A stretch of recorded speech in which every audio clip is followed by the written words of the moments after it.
જે સંખ્યાની પાછળ 5 આવે તેવી સંખ્યાની વર્ગ કરવાની રીત. તો જે સંખ્યાની પાછળ 5 આવતા હોય તો આ બધી સંખ્યા છે.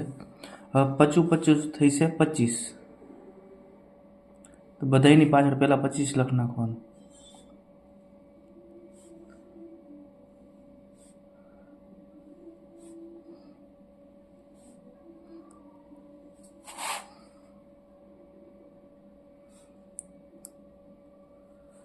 હવે જે આગળની સંખ્યા હોય એમાં એક અંક જોડી દેવાનો.